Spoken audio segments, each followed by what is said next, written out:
I grew up believing a lie. A carefully constructed story that my parents wrapped around me like a blanket, warm, safe, and suffocating. It took one DNA test to rip that blanket away. When I spit into that little plastic tube, I thought it was a joke. Something fun to pass the time. People around me were doing it, sharing their results online, laughing about unexpected routes. I wanted the same harmless thrill. But when the results came back, my life stopped. The screen didn't show quirky percentages or colorful maps. Instead, it showed a sentence that froze my blood. No biological relationship detected with parental matches. I stared at those words until they blurred. My throat went dry. For a moment, I thought it was some glitch, maybe a mislabeled sample. But the more I refreshed the page, the more undeniable it became. According to science, according to cold, unfeeling data, the two people who raised me were strangers. That's when the memories started clawing their way back. The neighbor who once muttered, "Funny, she doesn't look much like either of you." The way my mother always dodged questions about her pregnancy. The flicker of unease in my father's eyes whenever I asked too many questions about our family tree. Signs I ignored. Whispers I silenced. Now, under the glow of my phone screen, they all screamed the same thing: something was wrong. I sat there in the dark, my heart racing so hard it hurt. I wanted to run into my parents' room, shove the results in their faces, and demand the truth. But fear pinned me down. Fear of what they might say, or worse, what they might not. Because deep in my gut, a thought had already taken root. A thought so terrifying I didn't want to give it words. What if I wasn't just adopted? What if I was stolen? That night, I didn't close my eyes once. I couldn't. Every creak in the house felt sinister. Every shadow on the wall reminded me I was living in a life that might not be mine at all. Before I reveal what happened when I finally confronted my parents, and the devastating secret they confessed, make sure you subscribe. Because this isn't just a story about a DNA test. It's about what happens when your entire existence turns out to be a lie. The screen didn't lie. No matter how many times I refreshed, reloaded, or even logged out and back in, the words stayed the same. No biological relationship detected. My chest tightened, and my palms went clammy. I couldn't accept it. This had to be a lab error. A mix-up. Maybe my sample got switched with someone else's? That had to be it. I dug deeper into the results, my heart thudding louder with each click. But the truth only cut sharper. Not only was I not related to my parents, the database was lighting up with relatives I'd never heard of. Fourth cousins, second cousins, even what looked like a close match for a biological aunt. Strangers.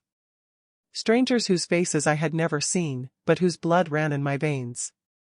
Meanwhile, the two people I'd trusted my entire life, the people who told me bedtime stories, wiped my tears, and called themselves mom and dad, didn't appear anywhere in my DNA. I wanted to scream. I wanted to call the company and demand answers. But deep down, I knew the test wasn't wrong.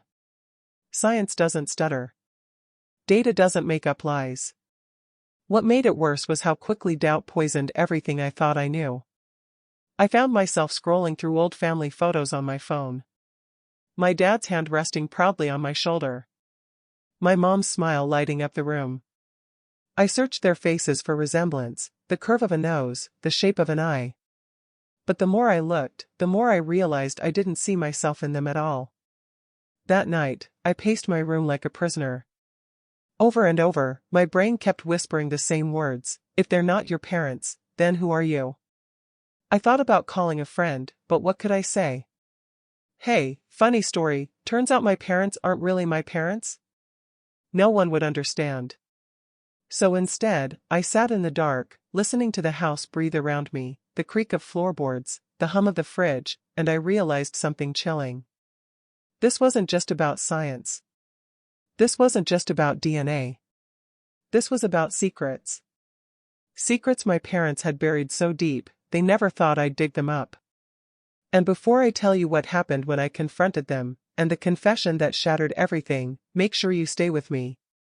Because this is where the story turns from confusing to terrifying. By morning, I couldn't keep it inside anymore. My head felt like it was splitting open from holding the questions back. I printed the results, every page marked with the same cold words, no biological relationship detected. I walked into the kitchen, where my parents sat drinking coffee like it was any other day. My hands were trembling as I dropped the papers on the table.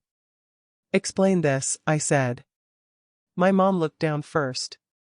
My dad reached for the papers, his brow furrowing. But I didn't miss it, that flicker of panic in his eyes before he even read a word. This can't be right," my dad muttered. "It's science," I snapped. My voice cracked, but the anger pushed through. "You're not my parents. Tell me the truth." For a long time, silence filled the kitchen, broken only by the hum of the refrigerator. My mother's hand shook as she set her cup down. Her eyes glistened, but she wouldn't meet mine. Finally, she whispered, "We didn't want you to find out this way." The room tilted. My stomach dropped. That wasn't denial. That wasn't outrage. That was confession. My dad's face hardened. "You were given to us," he said carefully, like each word weighed 100 pounds. "Given?" My voice rose. "By who? Why? What does that even mean?" They exchanged a look, one I'd seen all my life, the look that meant they were hiding something together. But this time, I wasn't a child they could protect with silence. "You were just a baby," my mom finally said, her voice breaking. "We were told your birth mother couldn't keep you. We thought we were saving you. We thought we were doing the right thing." Her words rattled in my skull. Saving me? From what? From who? I wanted to believe them, but something in their story felt wrong. Too rehearsed. Too clean. And if they were willing to lie to me for decades, what else were they covering up? That morning, for the first time in my life, I looked at the people who raised me and felt nothing but betrayal. But their half-truth wasn't enough. I needed answers.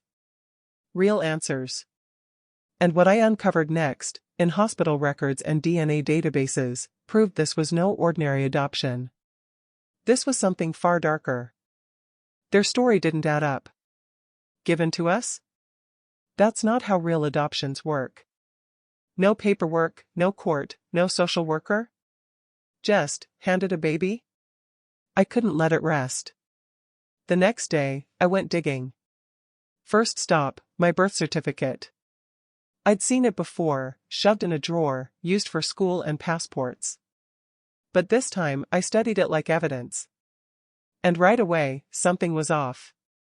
The hospital listed was one I knew had closed years before I was born. The doctor's signature? Blurry. Almost like it had been copied and pasted. The more I looked, the more I felt sick. This wasn't a record. This was a cover-up. I pressed my parents again, but they clammed up. My mom cried. My dad warned me to leave it alone. That phrase burned. Leave it alone. What kind of parent says that when their child is questioning who they really are? So I didn't leave it alone. I uploaded my DNA results to every open-source genealogy database I could find. Weeks passed. Then, a hit. A strong match flagged, a woman listed as my biological aunt. My heart pounded as I messaged her. Hours later, a reply came back. Simple, cautious words, "I've been looking for you." We talked. She told me about her sister, my mother. A woman who had given birth in a hospital across the state decades ago. But here's the part that made my blood run cold: her baby had been declared dead at birth. Dead. Except I was alive, standing here, talking to her. I demanded proof. She sent old photographs of her sister, holding a newborn wrapped in a thin hospital blanket. That baby, that was me. Same birthmark on the shoulder. Same eyes. My mind raced. If my biological mother had been told I died, then how did I end up in my parents' arms? Who took me? Who lied to her? The pieces didn't fit yet, but one thing was clear: this wasn't adoption. This was theft. And if what my aunt said was true, then my entire life had been built on someone else's tragedy. What happened next was the moment everything changed, when I finally came face to face with the family I was stolen from. Stay with me, because this reunion wasn't just emotional, it was devastating. I'll never forget the first time I saw her. My mother. My real mother. We agreed to meet in a quiet park halfway between our towns. I arrived early, my stomach twisting, my hands damp. Every sound, a dog barking, a child laughing, felt distant, muted, like the world had paused for this moment. Then I saw her. A woman standing under an oak tree, clutching a photograph. The same photograph she'd sent me, her holding me as a newborn. Her eyes locked on mine, wide, trembling, like she was seeing a ghost. For a moment, we just stared. And then she broke. Tears poured down her face as she whispered, "They told me you were gone." I couldn't move. My legs were heavy, my chest tight. And then, without even realizing it, I was in her arms. She held me like she was afraid I'd disappear again. Her sobs shook against my shoulder. I wanted to cry with her, but the emotions tangled inside me: grief, anger, relief, confusion. How do you mourn a life you never had, with the person who should have been there all along? We sat on a bench, and she told me her story. How the hospital staff had taken her baby, told her I didn't survive. How she'd begged to see my body, but was refused. How she'd carried that loss for decades. And now here I was. I thought I'd feel whole meeting her. Instead, I felt split in two. Because while she was my mother by blood, there were still two people at home who had raised me, people who had lied to me, yes, but who had also fed me, taught me, loved me. I looked at her hands, trembling as they clutched mine, and I realized something: no matter what I did, someone was going to be broken by the truth. That night, I couldn't sleep again. I kept replaying the look in her eyes when she saw me, the decades of grief, the years of stolen time. And I knew then that nothing would ever go back to normal. But the story didn't end there. Because once I uncovered how I was stolen, I had to decide what to do with that truth. And the choice I made would change everything. The truth was out. I wasn't adopted. I wasn't given away. I had been stolen. And now, I stood between two families. One had raised me. The other had mourned me. And I was caught in the middle, torn in ways no DNA test could explain. My biological mother wanted time with me, time she had been robbed of. She wanted birthdays, holidays, the sound of me calling her mom. But those years were gone, and no reunion could bring them back. Meanwhile, the people I'd called mom and dad for decades were unraveling. My father shut down, cold and defensive. My mother sobbed, begging me to understand that they had loved me, that they never meant to hurt me. But love and lies don't cancel each other out. I started digging deeper: hospital records, court documents, archives. The truth was undeniable: I had been part of a baby theft scandal. Infants declared stillborn, then handed over to families who paid the right people. And somehow, I had been one of them. The weight of it crushed me. Every childhood memory felt tainted. Every "I love you" from my parents carried the shadow of a crime. So what do you do when your whole identity is a lie? When the people you trusted most are part of the reason you were stolen? I wish I had a simple answer. The truth is, I'm still figuring it out. I spend time with my biological family now, learning their stories, their mannerisms, the pieces of myself that feel familiar in them. It's beautiful, and it's heartbreaking, all at once. And I still see the parents who raised me. I don't hate them, but I don't see them the same either. They didn't steal me with their own hands, but they built a life on top of a lie. That's something I can't unknow. What I've learned is this: family isn't just about who raises you, and it isn't just about DNA. It's about truth. And when the truth is stolen, it leaves scars on everyone. My DNA test didn't just tell me where I came from. It showed me how fragile the idea of family can be, and how quickly everything you believe about yourself can shatter.